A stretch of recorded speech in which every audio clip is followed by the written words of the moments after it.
Fala pessoal, beleza? Eu sou o Mr. Pedro Matias e hoje eu vou falar sobre o que é eu lírico. E você provavelmente chegou aqui porque eu sou professora ou professora de português ou literatura e botou uma pergunta num trabalho sobre isso. Eu mesmo coloquei na semana passada no trabalho dos meus alunos. Então você que está com essa dúvida, eu vou explicá-la depois da vinheta. Solta a vinheta, eu lírico.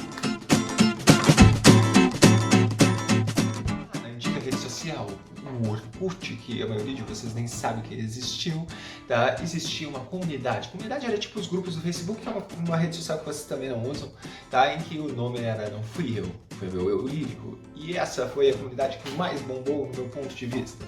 Então, sobre o que é então o eu lírico? Então, pra gente resumir, tá? É a voz do poema lírico. Mas o que isso quer dizer, Pedro? Isso quer dizer muitas coisas, mas primeiro a gente precisa entender alguns tipos de poema.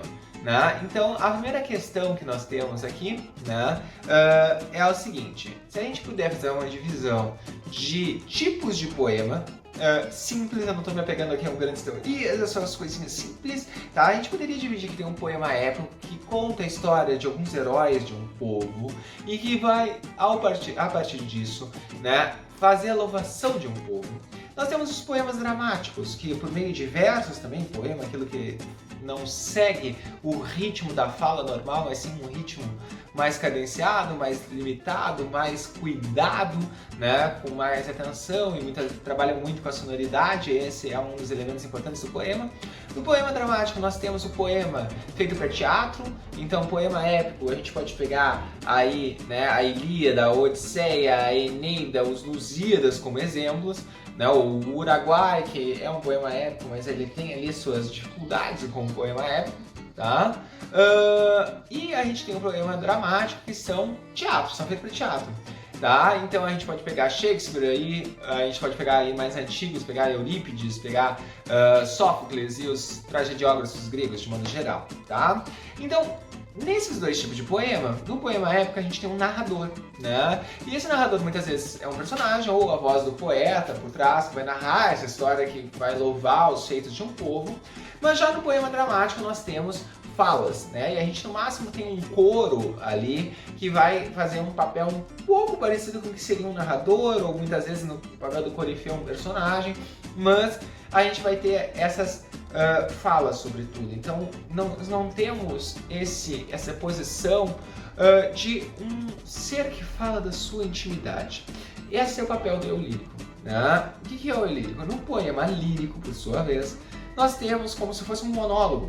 Um eu lírico, que é a voz desse poema, fala da sua perspectiva sobre o mundo. Então ele pode falar sobre o amor, sobre, sobre a dor de corpo, sobre o ódio, sobre a raiva, ou pode simplesmente descrever o que ele pensa sobre um escudo de um herói, alguma coisa assim. O poema lírico, ele parte disso, ele é uma perspectiva de alguém sobre algo, tá?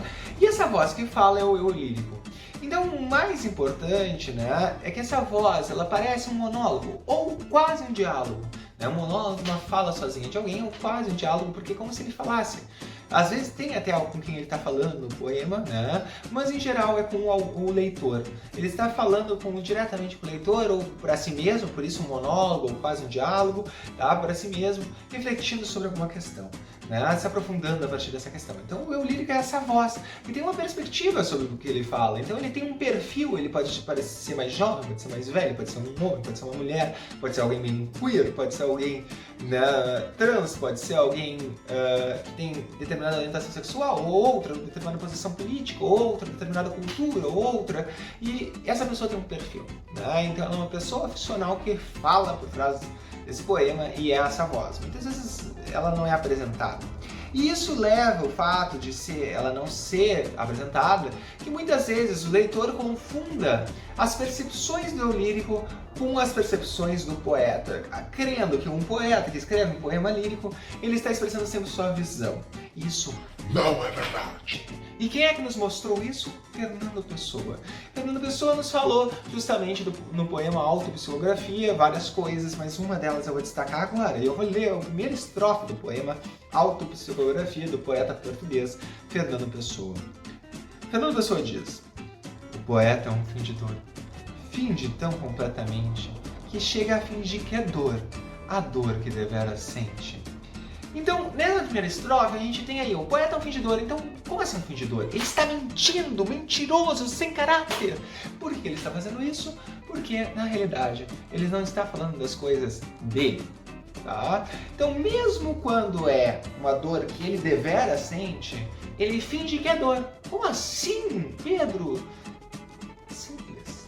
Tá? Ele está passando por um processo de ficcionalizar essa dor, de criar arte a partir dessa dor. Então, mesmo quando ele está falando de uma dor que ele sente, por exemplo, né? Vamos lá, tu gosta lá do menininho ou da menininha, a menininha e o menininho gostam do outro, né? E aí tu vai demonstrar isso, essa questão de que um gosta do outro, que gosta do outro, e daí tu vai escrever Quadrilha do Carlos Drummond de Andrade, tá? Que é justamente isso, procura no Google.